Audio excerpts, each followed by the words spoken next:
नमस्कार मित्रांनो, फौजी महा ई सेवा केंद्र देवंगरा या चॅनलवर तुमचं स्वागत आहे. तुम्ही शेतात काम करता, बांधकाम मजूर आहात की तुमचा स्वतःचा छोटा व्यवसाय आहे? जर तुमचं उत्तर हो असेल तर आजचा हा व्हिडिओ तुमच्यासाठी अत्यंत महत्त्वाचा आहे. आज आपण बोलणार आहोत ई श्रम कार्डाबद्दल. हे कार्ड नक्की काय आहे, ते काढण्याचे काय फायदे आहेत आणि जर तुम्ही हे कार्ड नाही काढलं तर तुमचं काय नुकसान होऊ शकतं? ही सर्व माहिती आपण आजच्या व्हिडिओमध्ये अगदी सोप्या भाषेत पाहणार आहोत. अनेकदा सरकारकडून कामगारांसाठी खूप चांगल्या योजना येतात, पण माहितीच्या अभावामुळे त्या आपल्यापर्यंत पोहोचत नाहीत. हे ई श्रम कार्ड याच समस्यावरचा उपाय आहे. चला तर मग वेळ न घालवता व्हिडिओ सुरू करूया. पण त्याआधी जर तुम्ही चॅनलवर नवीन असाल तर लगेच सबस्क्राईब करा आणि बेल आयकॉन दाबा, जेणेकरून अशीच महत्त्वाची माहिती तुम्हाला मिळत राहील. सगळ्यात पहिला प्रश्न, ई श्रम कार्ड म्हणजे काय? सोप्या भाषेत सांगायचं तर हे भारत सरकारच्या कामगार आणि रोजगार मंत्रालयाने असंघटित क्षेत्रातील कामगारांसाठी जारी केलेलं एक राष्ट्रीय ओळखपत्र आहे.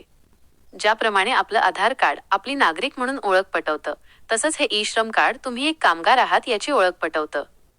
यात तुम्हाला एक 12 अंकी युनिक नंबर मिळतो, ज्याला UAN युनिव्हर्सल अकाउंट नंबर म्हणतात. हे कार्ड एकदा काढलं की ते आयुष्यभर वैध असतं, ते रिन्यू करण्याची गरज नसते. या कार्डामागचा सरकारचा मुख्य उद्देश हा आहे की देशातील सर्व कामगारांची माहिती एकाच ठिकाणी गोळा करणे, जेणेकरून सरकारला त्यांच्यासाठी चांगल्या योजना बनवता येतील. आता तुमच्या मनात प्रश्न आला असेल की मी हे कार्ड काढू शकतो का? चला पाहूया, हे कार्ड कोणासाठी आहे. हे कार्ड असंघटित क्षेत्रातील कामगारांसाठी आहे. यामध्ये खालील लोकांचा समावेश होतो: शेतकरी, छोटे शेतकरी, शेतमजूर, पीक काढणारे कामगार, दुकानदार आणि छोटे व्यावसायिक, भाजी आणि फळ विक्रेते, फेरीवाले, चहावाले, कामगार, बांधकाम मजूर, वीटभट्टीवर काम करणारे, नरेगा कामगार, घर कामगार, घरात स्वयंपाक करणाऱ्या, साफसफाई करणाऱ्या महिला, इतर व्यवसाय, रिक्षाचालक, ऑटोचालक, न्हावी, शिंपी, सुतार, लोहार, स्वयंरोजगार, अगदी सुशिक्षित बेरोजगार तरुण जे छोटे मोठे काम करून पैसे कमवतात तेही हे कार्ड काढू शकतात. पण लक्षात ठेवा, 2 महत्त्वाच्या अटी आहेत. 1. तुमचं वय 16 ते 59 वर्षांच्या दरम्यान असावं. 2. तुम्ही EPFO म्हणजे तुमच्या पगारातून PF कट होत नसावा किंवा ESICचे सदस्य नसावे. तसेच तुम्ही सरकारी करदाता, इन्कम टॅक्स पेयर नसावे. आता सर्वात महत्त्वाचा भाग, हे कार्ड काढण्याचे नेमके फायदे काय आहेत? लोक हे कार्ड का काढतायत? सरकारने या कार्डासोबत अनेक मोठे फायदे जोडले आहेत. 2 लाखांचा मोफत अपघात विमा, ॲक्सिडेंटल इन्शुरन्स सर्वात पहिला आणि मोठा फायदा. ई श्रम कार्ड काढल्या तुम्हाला 1 वर्षासाठी 2 लाख रुपयांचा मोफत अपघाती मृत्यू विमा मिळतो. जर अपघातात पूर्ण अपंगत्व आलं तरी 2 लाख मिळतात आणि जर आंशिक थोडं अपंगत्व आलं तर 1 लाख रुपयांची मदत मिळते. थेट आर्थिक मदत, डायरेक्ट बेनिफिट ट्रान्सफर. जर भविष्यात कोरोनासारखं कोणतं मोठं संकट आलं आणि सरकारला कामगारांना थेट पैसे पाठवायचे असतील तर ते याच ई श्रम कार्डाच्या डेटाबेसचा वापर करून पाठवले जातील.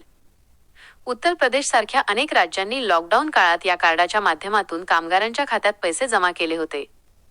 सरकारी योजनांचा लाभ.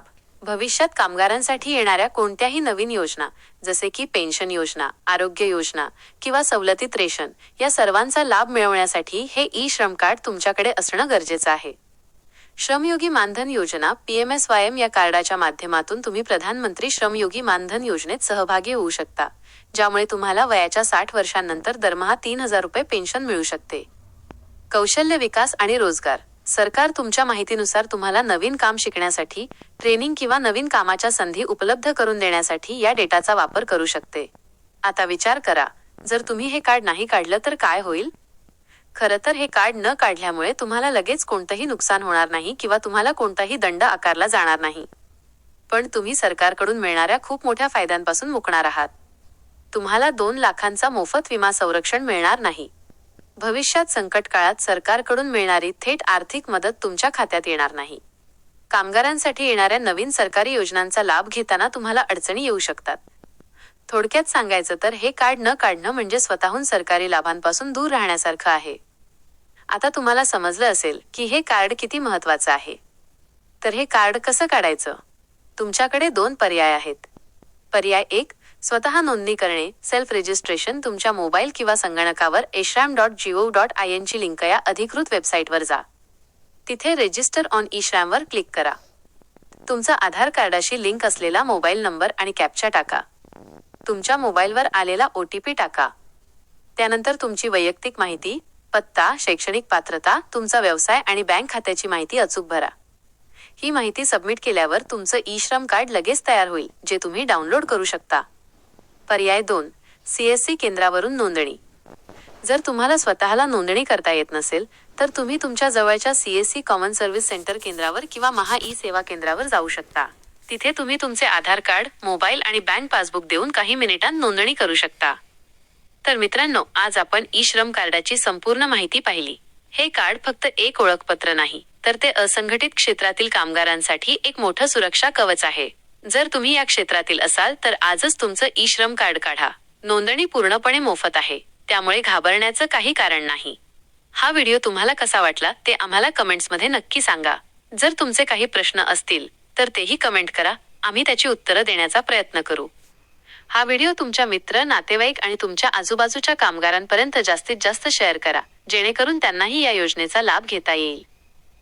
अशाच महत्त्वाच्या माहितीसाठी आपल्या फौजी महा ई-सेवा केंद्र देवंगरा या चॅनेलला सबस्क्राईब करायला विसरू नका. धन्यवाद. जय हिंद.